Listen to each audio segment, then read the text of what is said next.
on Patriot Contraptions. We're doing a review of my Lifetime Lancer kayak.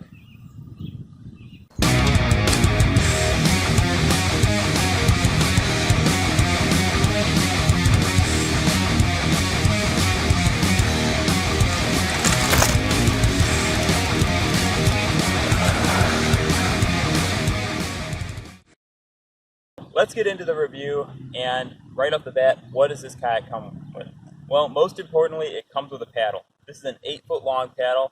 It's not the greatest paddle in the world, but it'll get you out on the water, and it's definitely a big plus, as a paddle will run you about $30 right off the bat if you do not have one with the boat. And overall, I like this paddle. I've had this out on the river several times, and I'm enjoying using it. I have no problems with it so far. Onto the boat itself. It's 10 feet long, as I said earlier, and it has netting up front. It also has padded knee rests and a padded seat, as well as a compartment in the back of the boat.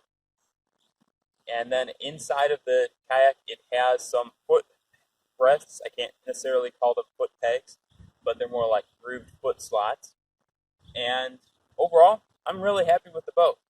So what do I like and what don't I like? Well, the main reason that determined my buying this boat, it cost me about $175 out the door, was the hull of the boat.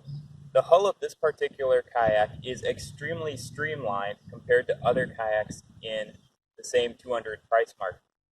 You'll notice the bow all swoops down, which allows the water to evenly flow under it and pick up the kayak out of the water a little bit, so you get a lot more speed. I have noticed that out on the river.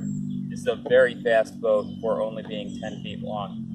Also, it has a V-hull compared to your flat bottom kayak hull.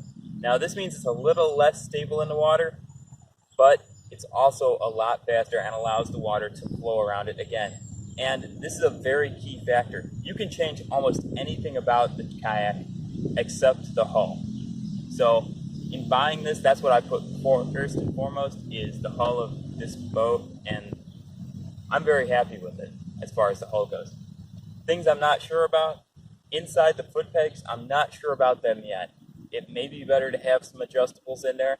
I'm not sure. You can change those out if needed. I looked at some about $30. You can change out those foot pegs. But so far, I haven't had a big enough issue with them where it's going to be like, oh, I hate these things. I don't hate them. The foot pegs are all right. Let's get right down to it. Well, they're not pegs, but they're all right for what they are. And they'll get you out on the water, no problem.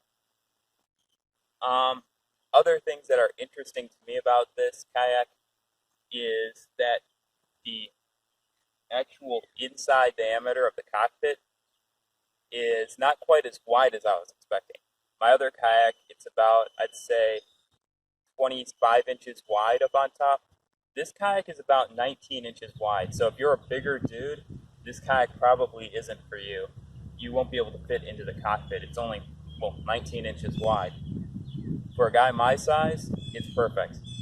As far as the length on the cockpit, it is about 33 inches from the back of the seat to the front of the cockpit. So decent size. I do like the length of it. It's longer than the cockpit on my other kayaks, so overall, cockpit size is good for me, but a bigger dude, you may not necessarily want a cockpit this small. That said, I really like the boat overall. I would definitely recommend getting one of these. They're $175, pretty much right on the money out the door. So, there you have it. My review of the Lifetime Lancer 10-foot kayak.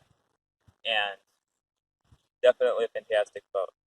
Now, if you want to see some other cool boats, check out my channel. I've got many cardboard boat videos up there for full-size boats with real people racing in them. Also, I have the trailer I have this kayak sitting on. I've got the build up there for that, and many other cool bicycle builds as well. And without further ado, Patriot Contraptions, hoping you have a fantastic day, and be sure to subscribe. It really keeps me motivated to post these videos.